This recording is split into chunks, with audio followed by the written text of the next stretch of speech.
ये सब कुछ पढ़ चुके थे about Mughal empire. My voice is audible to you, all right?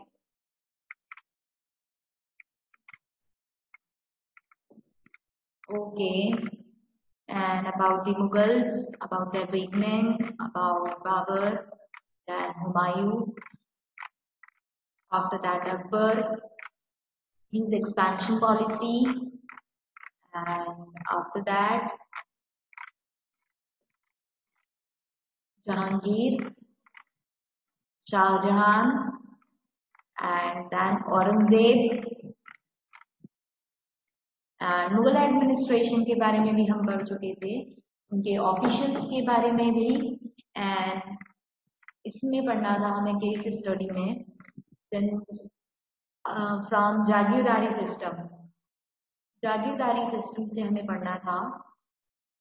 तो during Akbar's rain, now I hope आप सभी के पास अपनी अपनी बुक्स हैं, right?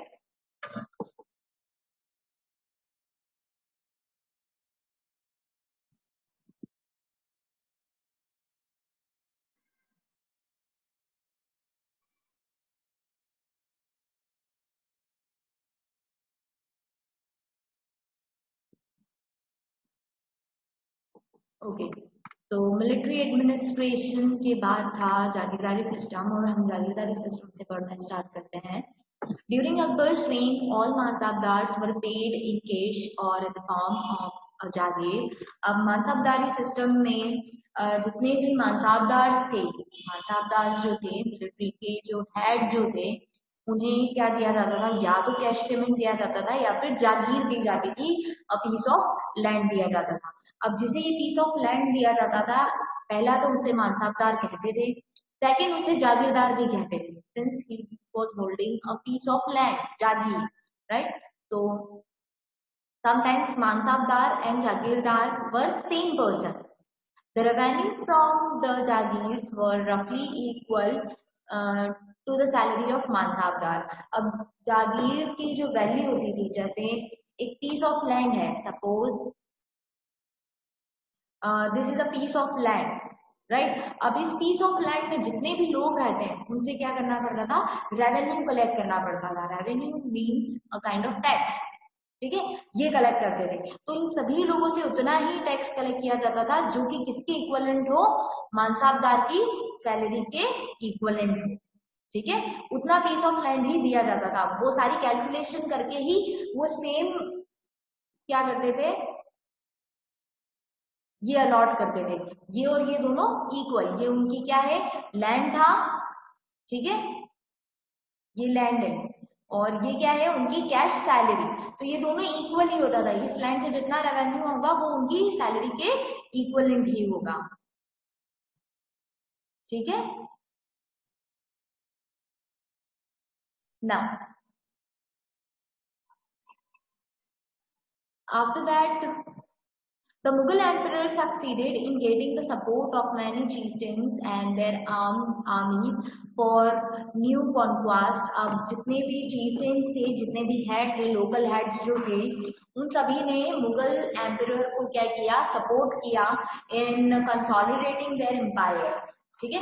A friendly relationship with them ensure peace in the empire. अब उनके साथ वो फ्रेंडली रिलेशनशिप मेंटेन रखते थे, जिसके कारण पूरे एम्पायर में क्या था? पीस मेंटेन रहता था. The chieftains also benefited.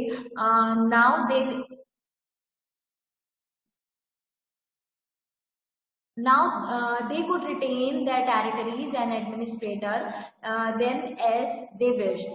अब since वो क्या कर सकते थे? chieftains को भी benefit मिलता था और वो अपनी territory को अपनी तरीके से administrate कर सकते थे, क्योंकि जो उनके साथ मतलब जो emperor थे, जो सुल्तान थे, उनके साथ उनके friendly relationships थे. In addition, they received jagirs and मानसाब्स, और उनके अगेंस्ट उन्हें क्या मिलती थी? जागीर्स और मानसाब्स मिलते थे. Often they got territories in Jagir bigger than their kingdom and बदनास. अब sometimes किसी पर्सन को उनकी जागीर से, मतलब जिस एरिया को, जिस टेरिटरी को रूल कर रहे थे, राइट, और जैसे ही वो मुगल्स के अंडर आए तो उन्हें और बड़ा एरिया मिल गया, या वतन मिल गया, जो उनका वतन था, वो जो उनका किंगडम था, उससे भी बड़ा किंगडम उन्हें मिल गया रूल करने को, राइट। तो ऐसे भी सिस्टम उन्होंने स्टार्ट किया था। तो this was all about jagirdari system and then land revenue system. अब ड्यूरिंग मुगल पीरियड लैंड पर जो रेवेन्यू लिया जाता था, राइट, काइंड ऑफ टैक्स या पेमेंट जो लिया जाता था, उसके लिए भी एक कैलकुलेशन की जाती थी। जैसे अगर कोई पीस ऑफ लैंड बहुत ज्यादा फर्टाइल है तो उसके लिए टैक्स ज्यादा होता था। कोई अगर साल में 2 बार कल्टीवेट करता है, जैसे रबी एंड खरीफ क्रॉप्स होती है, राइट, एक साल में 2 बार होती है, सो ऐसी क्रॉप्स के ऊपर वो अलग रेवेन्यू कलेक्ट करते थे।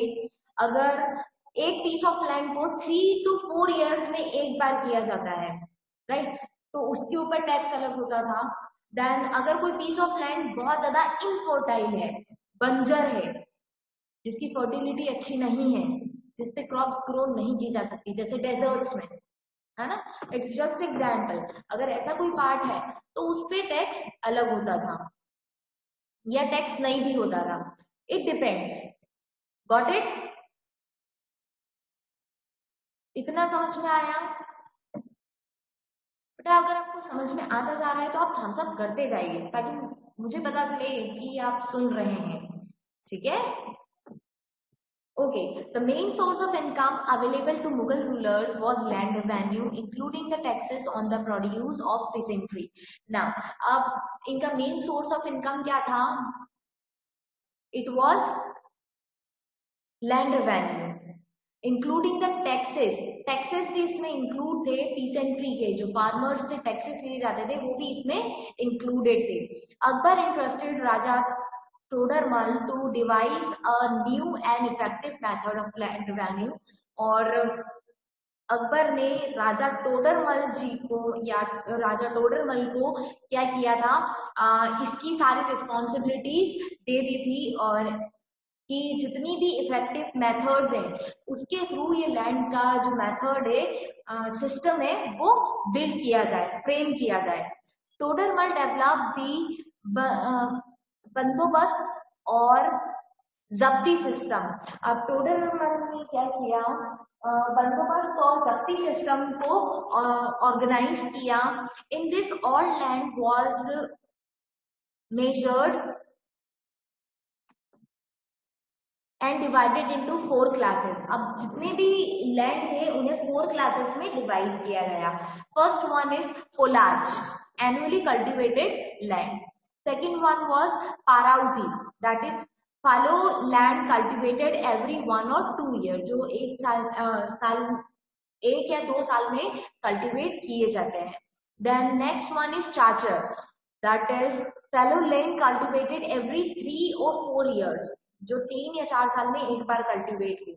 नेक्स्ट इज बंजर, land that had not been cultivated from for past 5 years। अब वो लैंड जो पास्ट 5 years से कल्टिवेट नहीं किया गया है, तो उनकी कल्टिवेशन के बेसिस पे इसे क्या किया गया था, डिवाइड किया गया था, और उसी के बेसिस पर उससे रेवेन्यू और टैक्स कलेक्ट किया जाता था। The major land were then classified into 4 classes based on the productivity. Productivity के बेसिस पर इन्हें क्लासेस में मेजर किया गया। The average production of last 10 years was collected as tax. अब जितने जैसे लास्ट 10 year में जितना प्रोडक्ट कल्टिवेट हुआ है ना, उसके बेसिस पर टैक्स कलेक्ट किया जाता था। The land revenue was then fixed at 1/3 of average produce, और लैंड रेवेन्यू फिक्स कर दिया गया था 1/3।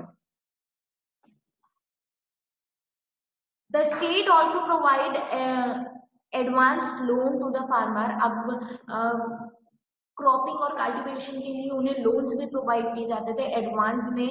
द जमींदार्स ऑल्सो नहीं, the zamindars were intermediaries who collected land revenues.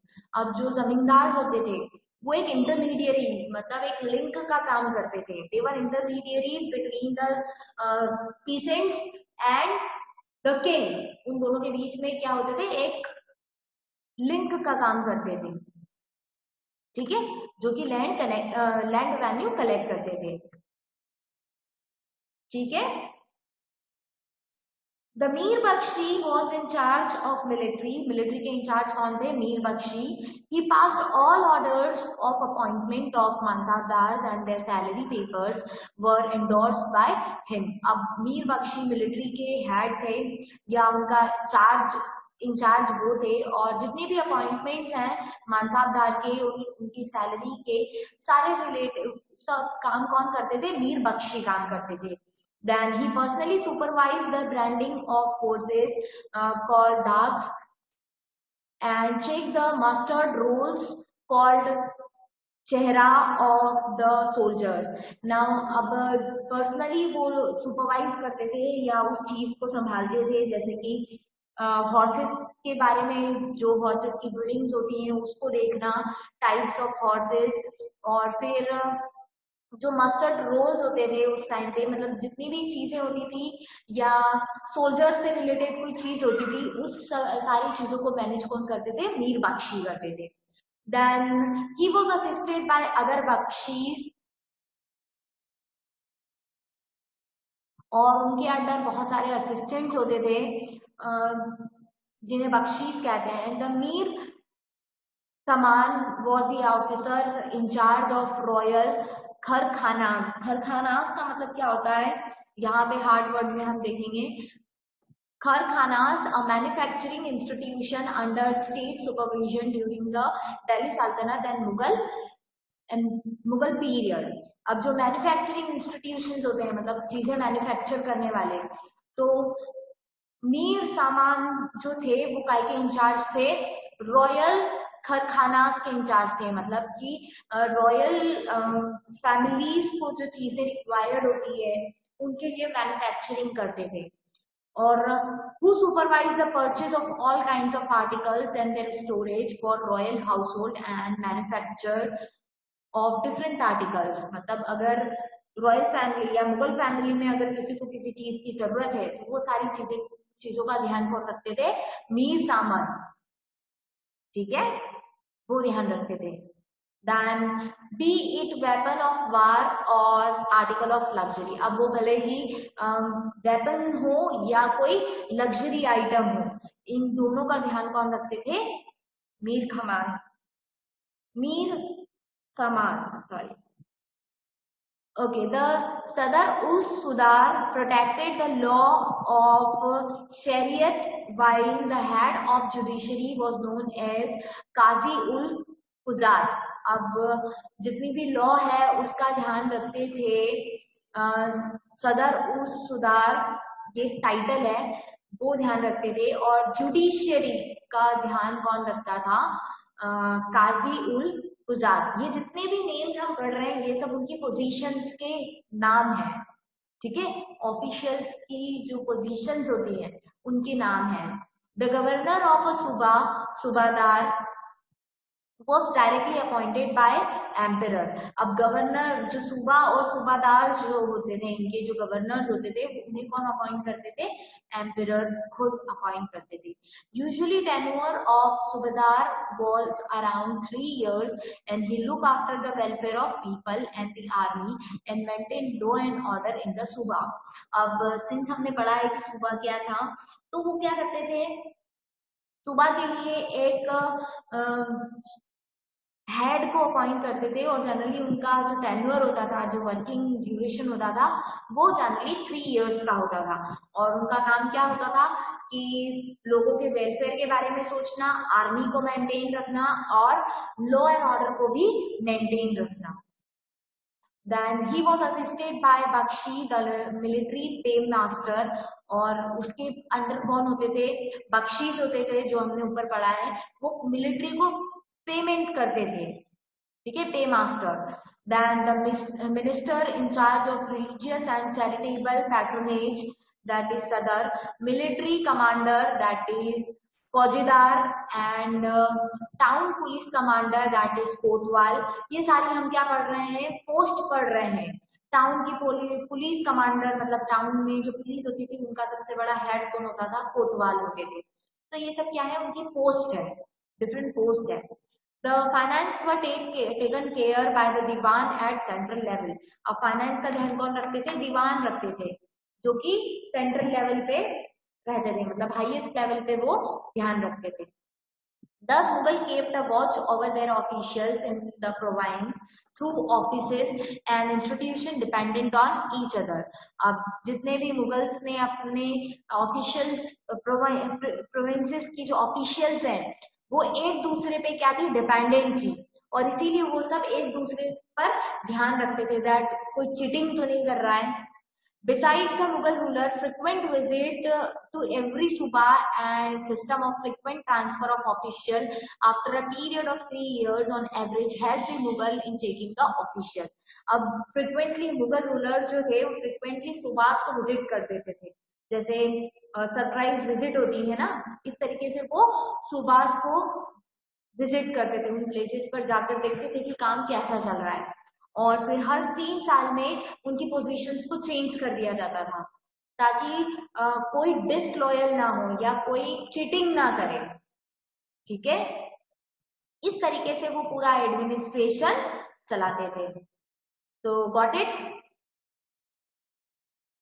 यहां तक आपको समझ में आया?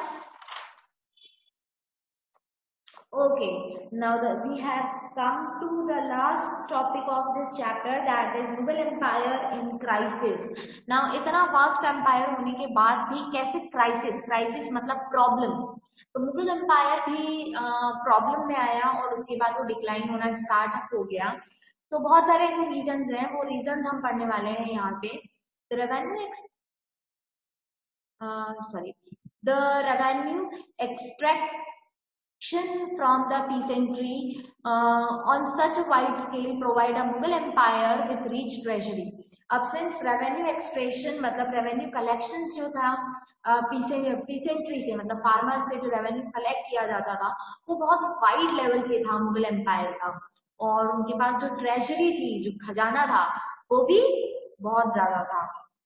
These resources help the empire to carry out campaign to distant regions and build beautiful monuments, और जिसके कारण वो different places पे जाते थे, विजिट करते थे, और बहुत सारे beautiful monuments भी क्या करते थे, बनाते थे, बिल्ड किए हैं, जैसे ताजमहल है, कुतुब मीनार है, लाल किला है, राइट। तो ऐसे ब्यूटीफुल मॉन्यूमेंट्स भी उन्होंने बनाए हैं। Then Mughal emperor and their mansabdar also spent a major part of their income on salaries and goods. अब मुगल एम्परर और मानसाबदार जो थे उनकी सैलरी का मेजर पार्ट और इनकम, उनकी सैलरी का मेजर इनकम भी स्पेंड करते थे। This expenditure benefited the artisans and peasantry who supplied the mansabdar with good produce, but the scale of revenue collection left very little in the hands of peasants and artisans. अब since जो expenditures थे मांसाबदार्स के वो बहुत ज्यादा थे और उनके हैंड्स में या एक्सपेंसेस ज्यादा थे और उनकी इनकम कम थी। ठीक है, क्योंकि वो सारी चीजें गुड्स में, सैलरीज में और इन सब में स्पेंड कर देते थे, मेजर पार्ट वो स्पेंड कर देते थे, खर्च कर देते थे। They could hardly save money to invest in buying tools and increase productivity. अब सिंस वो अपनी सारी सिंस उनके पास हार्डली कुछ अमाउंट बचता था जिसे वो इन्वेस्ट कर सकें और जिससे वो टूल्स खरीद सकें या अपनी जो पीस ऑफ लैंड है उसकी प्रोडक्टिविटी बढ़ा सके, जैसे पीसेंट्स हैं, फार्मर्स हैं, अगर वो चाहें कि वो अपने पीस ऑफ लैंड की प्रोडक्टिविटी बढ़ाएं तो उनके पास बहुत कम अमाउंट होती थी कि वो उसे बढ़ा सके। During the reign of Aurangzeb, due to the increase of financial strain of Deccan wars and dislocation of administration, the Zagirdari system began to lose its efficiency. अब औरंगजेब के टाइम पर क्या हुआ कि फाइनेंशियल क्राइसिस ज्यादा बढ़ गए, मतलब फाइनेंशियल प्रॉब्लम्स ज्यादा बढ़ गई क्योंकि डिकेन वार होने लगे। डिकेन एरियाज में जो किंग थे, छोटे किंग थे, वो क्या करने लगे, रिबेल करने लगे, रिवॉल्ट करने लगे औरंगजेब के अगेंस्ट, उनसे लड़ाई करने लगे। और फिर औरंगजेब ने एक और चीज करी कि उन्होंने अपनी जो कैपिटल सिटी थी वो आगरा से मूव करके कहाँ कर दी, दिल्ली कर दी। तो उसके कारण जितना भी जागीरदारी सिस्टम था उनका वो भी क्या हो गया, लूज हो गया, एफिशिएंसी जो थी वो खत्म हो गई। Jagirdari system began to lose efficiency. A large number of nobles from Deccan were given mansabs by Aurangzeb, which create a crisis of Jagir land. अब since जैसे जैसे मानसाब्स बढ़ने लगे तो उनको जो जागीर्स प्रोवाइड की जाने लगी, पीस ऑफ लैंड प्रोवाइड किए जाने लगे, वो प्रॉब्लम आने लगी कि लैंड कम है और मानसाब्स ज्यादा है। तो ये भी एक प्रॉब्लम थी। As a result of this crisis, Jagirdar began to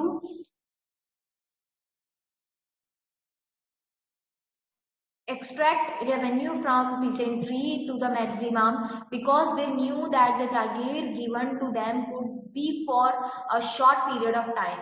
और जिसके कारण वो क्या करने लगे, जो जागीरदार थे उस रेवेन्यू, उस पीस ऑफ लोगों से टैक्स ज्यादा कलेक्ट करने लगे। ठीक है, जितना उनसे कहा गया उससे भी ज्यादा कलेक्ट करने लगे, क्योंकि उन्हें पता था कि ये जो जागीरदारी सिस्टम है उनसे ये लैंड कभी भी ले लिया जा सकता है। Then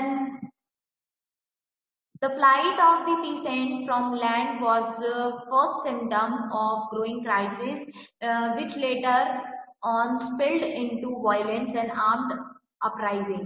और जिसके कारण बहुत ज्यादा क्राइसिस बढ़ गए और लोगों के बीच में क्या हुआ, वायलेंस होना स्टार्ट हो गया। Jats, Satnamis, Sikh, Marathas and other revolted in northern India against the Mughal Empire। और फिर उसके बाद बहुत सारी ऐसे लोगों ने, जैसे जाट्स हैं, सतनामीज हैं और सिख लोग हैं, मराठास हैं और भी बहुत सारे जो लोग हैं, उन्होंने मुगल एम्पायर के अगेंस्ट क्या किया, रिवॉल्ट किया, लड़ाई की उनसे।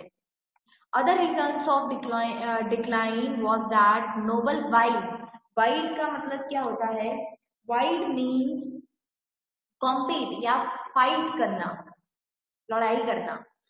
The other reason of declining was that the noble vied for the most profitable jagirs.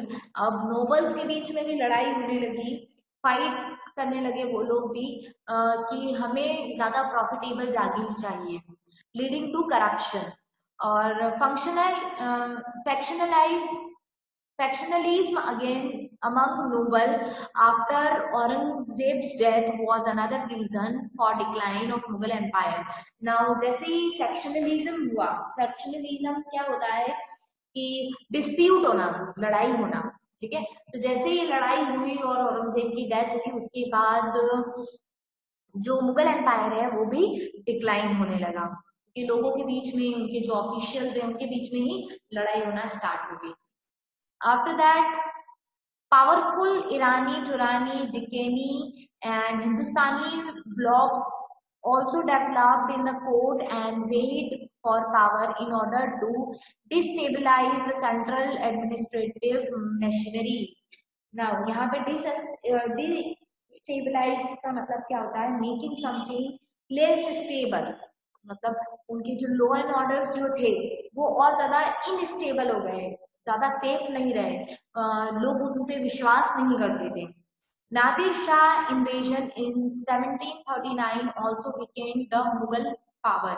अब नादिर शाह ने भी मुगल एम्पायर पे क्या किया, इन्वेजन किया, अटैक किया और बहुत सारी चीजें वो लूट कर ले गए, और जिसके कारण मुगल एम्पायर क्या हो गया, वीक हो गया।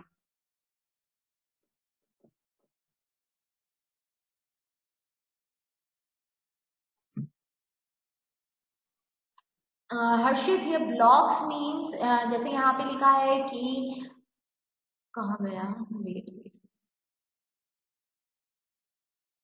ये ब्लॉक्स हैं बेटा। जैसे ईरानी के कुछ एरियाज होंगे, डिकैन एक एरिया है, टुरैनी एक एरिया था, और हिंदुस्तानी ब्लॉक्स मतलब उस टाइम पर जैसे ब्लॉक्स होते हैं, एरियाज होते हैं, उस तरीके से एरियाज थे। और उन एरियाज में डिस्प्यूट होने लगी रिगार्डिंग दी पावर, और फिर उसके बाद उनकी जो कंट्रोलिंग पावर है, जो उनका डिसीजन मेकिंग पावर है, उनका जुडिशरी पावर जो था वो भी वीक होने लगा। तो धीरे धीरे सारी चीजें डिक्लाइन होने लगी। ठीक है, now next, when the power of Mughals declined, the Mughal governor emerged as centers of power in region, although many of them continued to recognize the Mughal emperor in Delhi as their sovereign। they held autonomous command of province like Awadh, Hyderabad, etc. Now, अब since Mughal empire तो decline हो चुका था, लेकिन मुगल के कुछ governors अपने आप को क्या बताने लगे, हेड बताने लगे, और फिर उन्होंने कुछ एरियाज पे या दिल्ली के कुछ एरियाज पर ये बताया कि वो वहाँ के हेड हैं, और ऑटोनॉमस तरीके से वो वहाँ पे कमांड करने लगे, मतलब इंडिविजुअली, और वहाँ पे क्या करने लगे, कमांड करने लगे, जैसे कि अवध पे, हैदराबाद पे, ठीक है। Then by the beginning of 18th century, various regional provinces of the Mughal Empire had consolidated their independent political identities. अब इन 18th सेंचुरी की बिगनिंग में क्या हुआ, जितनी भी प्रोविंसेस थी, जैसे उन्होंने 12 प्रोविंसेस बनाई थी, राइट, अकबर ने 12 प्रोविंसेस बनाई थी, उसमें से बहुत सारी प्रोविंसेस पे क्या हुआ, लोगों ने उसे कैप्चर कर लिया, अपने अंडर ले लिया, और वो इंडिपेंडेंटली क्या करने लगे, वहां पे रूल करने लगे, ठीक है। तो यहाँ पे हमारा चैप्टर क्या होता है, फिनिश होता है, और आई होप आप लोगों को ये समझ में आया है कि कैसे मुगल एम्पायर डिक्लाइन हुआ। Then let us come to book activity, only 10 minutes are left, let us finish book activity today itself, so that हम नया चैप्टर स्टार्ट करेंगे कल, ठीक है। सो बी क्विक, और पेंसिल इरेजर उठाओ और start completing, choose the correct answer and fill in the blank. Jahangir's wife name was, answer is Mehrunissa, Mehrunnisa.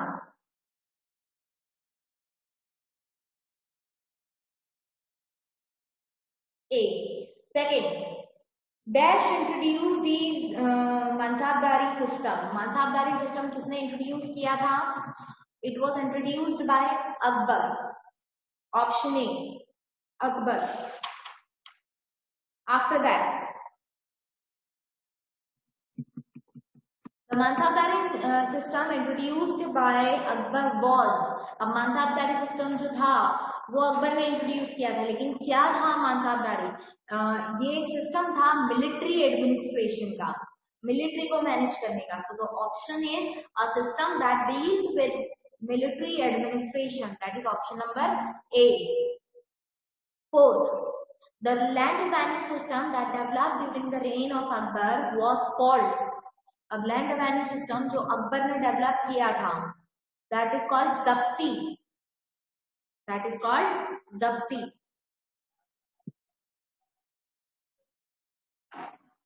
जिसे बंदोबस्त भी कहा गया है, बट यहाँ पर ऑप्शन में जब्ती है तो हम जब्ती लिखेंगे, टिक करेंगे। Next, Dash is the best known for his Deccan and foreign policy, that is Aurangzeb, option number C. Now match the column. Mansabdar, officers of the Mughal army. Diwan equal, responsible for revenue and finance. Qazi ul Zakat, that is head of judiciary. Mir Bakshi, looked for the military, looked after the military. Then Sadar us Sudar, that is protected the law of the Shiraz. 54132, ठीक है। Now state whether true or false. Taj Mahal was built by Humayun, false. Taj Mahal Humayun ने नहीं बनाया था, सबको पता है ना किसने बनाया था,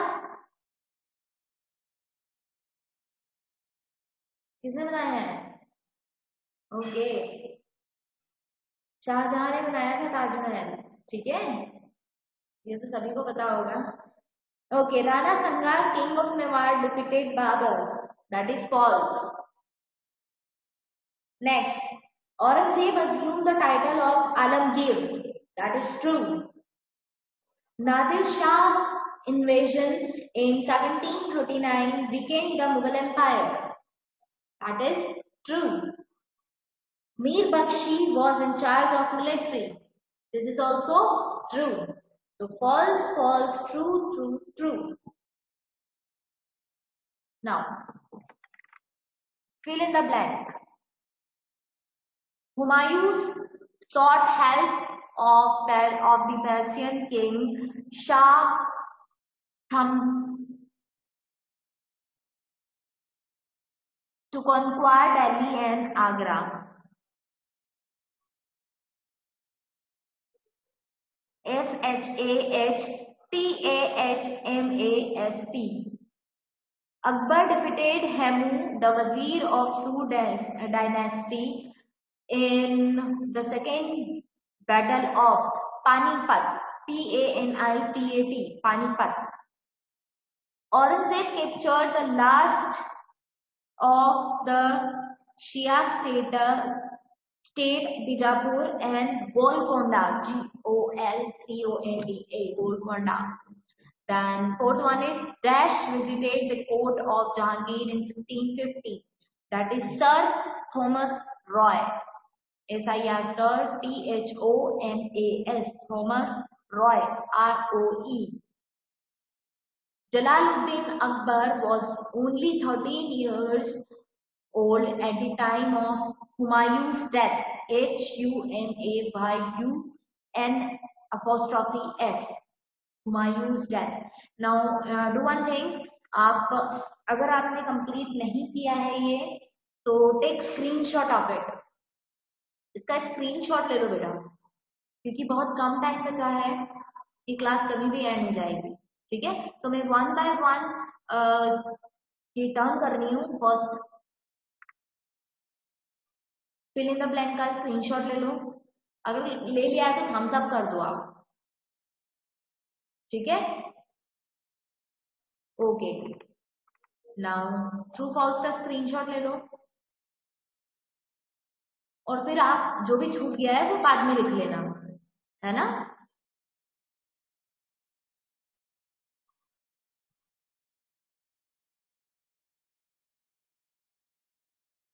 काव्य आप लोगों को जल्दी मिल जाएंगे इसके क्वेश्चन आंसर्स के नोट्स, और सारे नोट्स एक साथ मिलेंगे आप लोगों को. ठीक है,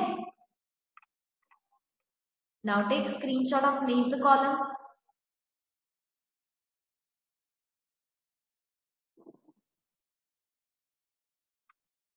Now screenshot of this.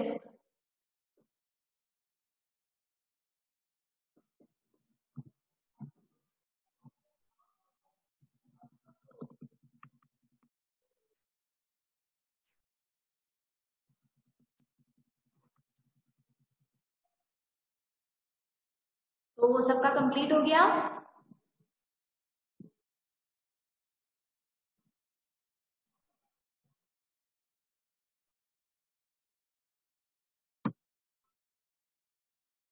सारा एलाइनेटिंग का मतलब बेटा कहाँ पढ़ा आपने ये वर्ड एलाइनेटिंग?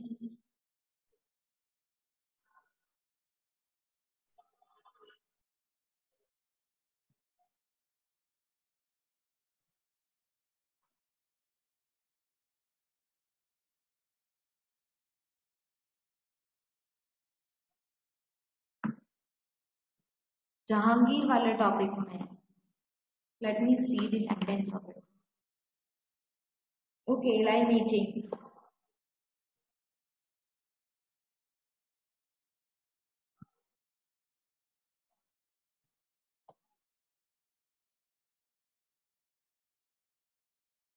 ओके, एलाइनेटिंग का मतलब यहाँ पे बेटा क्या है कि लोगों को ये फील होने लगा कि जो किंग है, जो सुल्तान है, वो उन्हें सपोर्ट नहीं कर रहे हैं. ठीक है, they are not allowed to raise their voice. ठीक है,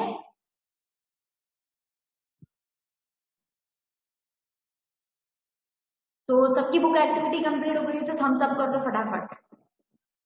we are not having much time.